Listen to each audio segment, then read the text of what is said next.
سارے لبرل لوگ جو ہے نا عاطف میاں کو ہٹانے پر بہت زیادہ مخالفت کر رہے ہیں عمران خان کی, اور علماء کی بھی, اور کچھ جلوس ملوس بھی چھوٹے موٹے نکل رہے ہیں. ان کا بھی یہی مسئلہ ہے. وہ کہہ رہے ہیں کہ ہم نے کوئی عاطف میاں سے نماز تھوڑی پڑھوانی تھی. ان کا بھی یہی مسئلہ ہے کہ جب آپ کو اللہ اس کے رسول سے چونکہ محبت ہی نہیں ہے, تو رسول کی ختم نبوت پہ جو ڈاکہ ڈالے گا یا جو اسلام دشمنی کرے گا, آپ کو اس سے نفرت ہوگی نہیں. جب ہوگی نہیں تو پھر آپ جو باتیں کر رہے ہیں اپنے حساب سے صحیح کر رہے ہیں. بالکل قادیانیوں کا جو مسئلہ ہے اسے دوسرے غیر مسلموں پہ قیاس نہیں کیا جا سکتا. آج قادیانی اپنے مذہب کو اسلام کہنا چھوڑ دیں تو ہمارا قادیانیوں سے اختلاف ختم. ٹھیک ہے, جیسے یہ بھی نہیں کہ اپنے آپ کو کافر کہیں, غیر مسلم کہیں. اپنے آپ کو کیا کہہ دیں, ہماری نظر میں تو کافر ہیں, لیکن اگر کوئی کافر اپنے آپ کو کافر نہیں کہتا تو ہمیں کوئی پرابلم نہیں ہے, کیونکہ اگر وہ اپنے آپ کو کافر کہہ لے پھر تو مان لیا نا اس نے کہ میں غلط ہوں. دیکھو صلح حدیبیہ کے موقع پر جو دستاویز تیار ہوئی تھیں اس میں نبی صلی اللہ علیہ وسلم کا نام تھا رسول اللہ. تو مشرکین مکہ نے کہا کہ اس نام پہ اگر رسول اللہ پہ ہم نے سگنیچر کر دیے تو یہی تو پھٹا ہے ہمارا, تو یہ رسول اللہ کا لفظ کیا کیا جائے, کاٹا جائے, محمد ابن عبداللہ لکھا جائے. یہ ایگریمنٹ ہو رہا ہے مشرکین مکہ اور محمد بن عبداللہ صلی اللہ علیہ وسلم کے. تو آپ صلی اللہ علیہ وسلم نے رسول اللہ کا لفظ کاٹ دیا, اس لیے کہ بھائی ان سے تو پھٹا ہی یہی, اگر وہ اس کو مان لیں تو یہ کاٹنا اس کی علامت نہیں ہے کہ آپ نے معاذ اللہ رسالت کا انکار کر دیا, بلکہ اس لیے کہ ہم غیر مسلم پر اتنی ہی بات کر سکتے ہیں جس کو وہ تسلیم کرتا ہے.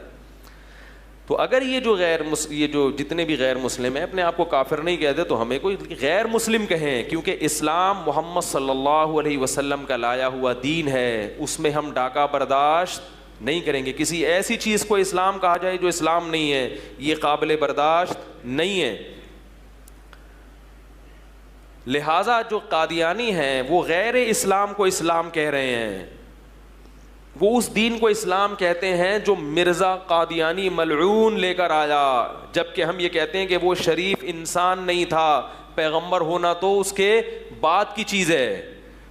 بار بار یہ دعویٰ کرتا ہوں, کوئی بھی قادیانی کسی بھی ختم نبوت کی تنظیم سے متعلق کسی بھی عالم کے پاس لے آؤ, میرے پاس لے آؤ, انشاءاللہ میں اسے قائل کروں گا. اس پر وہ مناظرہ کرے, اس پر وہ بحث کرے, اس پہ ڈیبیٹ کرے کہ مرزا غلام احمد قادیانی کو شریف انسان ثابت کر کے دکھا دو.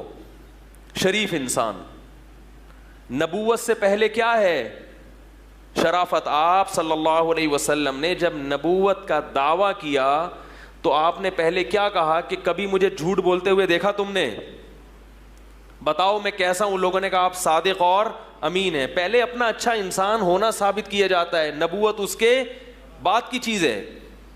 ابو سفیان نے جب وہ غیر مسلم تھے, کافر تھے, اس وقت تقریر کے دوران کہا کہ ہم نے محمد صلی اللہ علیہ وسلم کو کبھی جھوٹ بولتے ہوئے 40 سال میں کبھی نہیں دیکھا, جھوٹ بولتے ہوئے, کبھی امانت میں خیانت کرتے ہوئے نہیں دیکھا.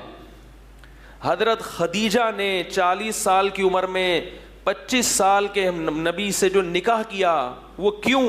ایماندار ہونے کی وجہ سے. حضرت خدیجہ کے پاس پیسہ تھا مگر اس پیسے کو کاروبار میں لگانے کے لیے کوئی ایماندار انسان نہیں مل رہا, جیسے کہ انویسٹر کو کوئی ایماندار انسان چاہیے ہوتا ہے. تو اس نے حضرت خدیجہ رضی اللہ تعالی عنہ نے کس کی سلیکشن کی ہے؟ محمد صلی اللہ علیہ وسلم کے, حالانکہ ان کے پاس رشتوں کی کمی نہیں تھی, رشتوں کی کمی نہیں تھی. تاریخ کی کتابوں میں ہے خطبہا اشراف قوم, حضرت خدیجہ جب بیوہ ہوئی ہیں قوم کے سرداروں نے نکاح کے پیغام بھیجے ہیں, لیکن انہوں نے کس کو پسند کیا؟ محمد صلی اللہ علیہ وسلم. کیوں؟ اس میں ایک حکمت یہ بھی تھی کہ کاروبار کے لیے کوئی ایسا شخص چاہیے تھا جو ان کے مال کی حفاظت کر سکے.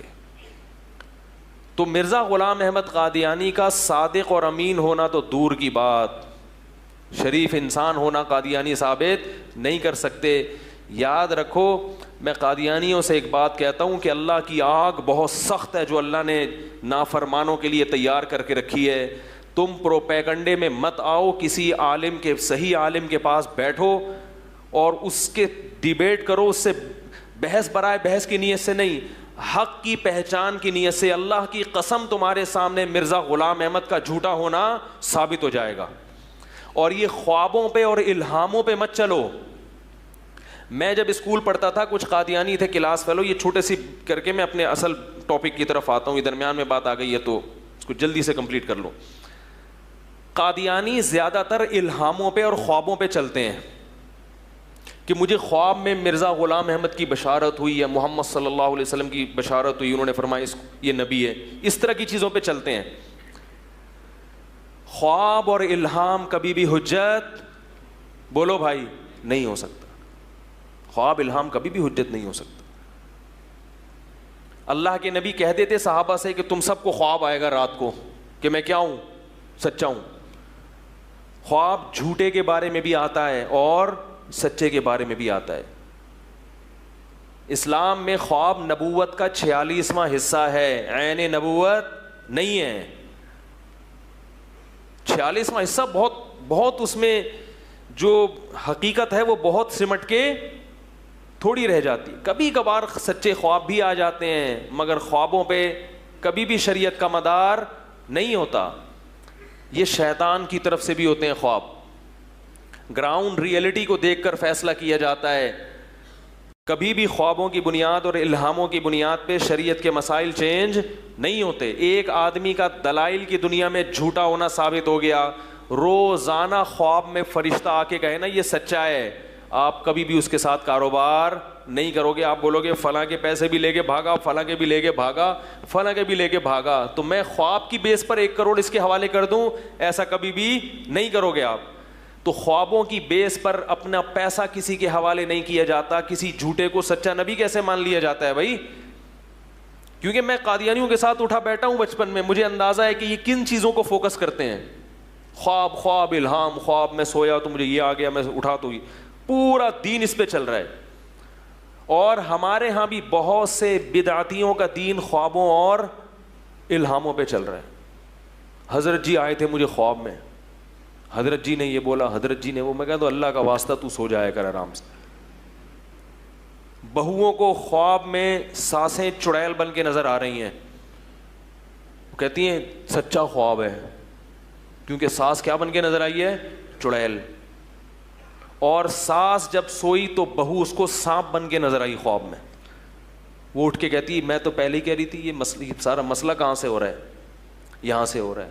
میں کہتا ہوں اللہ کا واسطہ, بہو سے کہتا ہوں تو کہ تم اپنی ساس کو چڑیل سمجھتی ہو, لہذا خواب میں وہی آئے گا جو دن میں دماغ میں گھسا ہوتا ہے. اگر اس کو خیر خواہ سمجھو تو وہ فرشتہ بن کے آئے گی, فرشتہ. خیر کہاں سے کہاں بات چلی گئی. تو دیکھو جو لبرل لوگ ہیں جن کو مذہب سے محبت ہی نہیں ہے, تو وہ ایسی باتیں کریں گے, لہذا اس میں پریشان ہونے کی ضرورت نہیں. وہ تو کہیں گے یہ کیا ہے. وہ پھر ہر چیز میں وہ یہ بھی چاہتے ہیں عورت گھر سے باہر نکلے, وہ یہ بھی چاہتے ہیں عورت کو کپڑوں کی پر پابندی نہ ہو, آزادی ہو. وہ یہ بھی چاہیں گے کہ مذہب کو مسجد کی حد تک محدود کیا جائے, مذہب کو ریاست سے نکال دیا جائے. تو وہ سب کے ایک ہی نعرے ہیں, تشابہت قلوبہم. اللہ کہتے ہیں ان کے دل سب کے ایک جیسے ہیں. تو یہ سب ایک جیسی باتیں, جو باتیں کافر کر رہا ہے وہی باتیں یہ بھی کریں گے, کیونکہ یہ لبرل مسلمان ہیں.